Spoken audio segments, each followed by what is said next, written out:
बात की थी कि वीडियो जो शटरिंग है उसके ऊपर बात की थी, शटरिंग और उसके फोल्डिंग के ऊपर कि जो शटरिंग है हमारी उसकी क्वालिटी किस तरह से होनी चाहिए और कौन कौन से जो मटीरियल इस्तेमाल हो रहे हैं। तो ये MS प्लेट्स हैं जिनके ज़रिए सारी कास्टिंग हो रही है।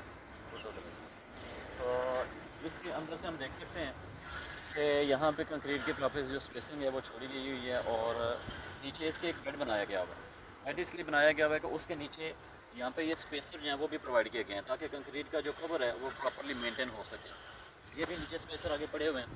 तो ये बेड इसलिए बनाया गया हुआ है ताकि जो हमारा पियर है वो साफ़ और सुथरी जगह के ऊपर कास्ट हो, एक लेवल के ऊपर कास्ट हो और कहीं भी उसमें डेब्रिस इस तरह की जो चीज़ें हैं वो ना आ सकें। सेम इसी तरह ये बेसिकली रीइंफोर्समेंट है। नीचे जो इसका पैड बना हुआ है, पैड के ऊपर हमारी जो उन्होंने रीइंफोर्समेंट बांध के रखी हुई है और इसकी साइडों से इन्होंने शटरिंग लगा के इसकी जो प्री कास्टिंग वो करनी है। तो ये बेसिकली इनको स्कैफोल्डिंग पाइप्स कहते हैं और ये शटरिंग प्लेट्स हैं। इन शटरिंग प्लेट्स को जो नट बोल्ट हैं इनके ज़रिए टाइट किया होता है और इसके अंदर फिर फोमिंग शीट लगी होती है।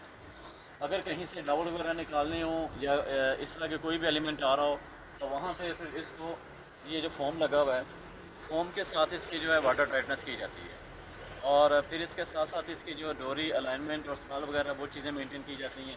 ये शटरिंग प्लेट्स हैं और ये स्कैफोल्डिंग पाइप्स हैं।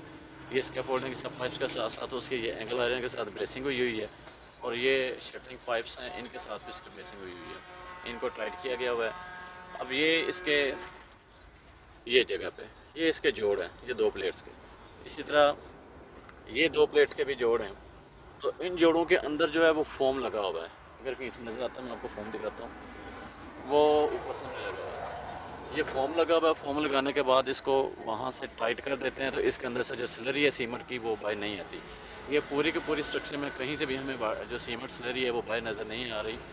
तो इस तरह इसकी जो वाटर टाइटनेस है वो की जाती है और फिनिश होने के बाद इसकी जो सरफेस नज़र आती है वो इधर से फिनिश हुआ हुआ है। ये है फिनिश होने के बाद शटरिंग रिमूवल के बाद इसकी सरफेस है। तो इसमें से ये जहाँ पे फोम था, जहाँ पे डावल्स निकले हुए बाहर, यहाँ से भी किसी तरह की सरफेस डैमेज नहीं हुई और इसकी फिनिश जो है वो सारी आपके सामने है। तो ये है शटरिंग का प्रॉपर तरीकाकार जिसमें फोल्डिंग पाइप्स लगे हैं। जो साल है उसको भी चेक किया जाता है, इसके जो अलाइनमेंट है उसको भी चेक किया जाता है।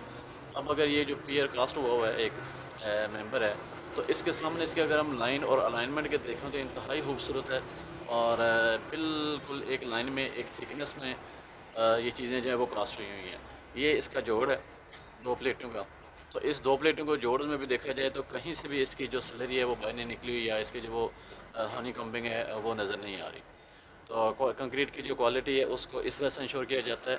और इसके अंदर से ये डावल्स निकले हुए हैं। डावल्स की जगह पे माइनस ही हनी कम्बिंग है लेकिन इतनी जो है एक्सेप्टेबल है। मैं खड़ा हूँ जहाँ पे दूसरी जगह पे कंक्रीट हो रही है। प्लाई की शटरिंग है और प्लाई की शटरिंग के साथ इसके बालें हैं।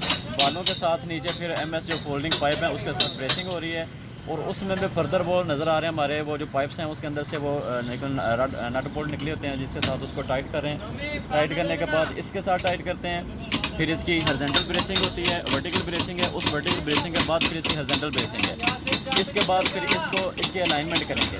अलाइनमेंट के साथ साथ ये है कि एक चीज़ यहाँ पे इन्होंने कभी थोड़ी छोड़ी हुई है कि जो फोमिंग है जोड़ों के ऊपर वो नहीं की हुई, उसका नतीजा ये निकलता है कि वहाँ से जोड़ से फिर जो है वो चीज़ निकलती है। अलबत्ता इसमें कि वो जो है वाटर लीकेज जैकेट जो है वो यूज़ कर रहे हैं। तो ये एक हमारे पास फोल्डिंग है शटरिंग मटेरियल है जिसको हम प्लाई कहते हैं और दूसरा हमारे पास MS प्लेट्स हैं। तो तीसरी जो घरों में आमतौर पर कच्ची शटरिंग इस्तेमाल होती है ये दो तरह के मटेरियल इस्तेमाल होते हैं।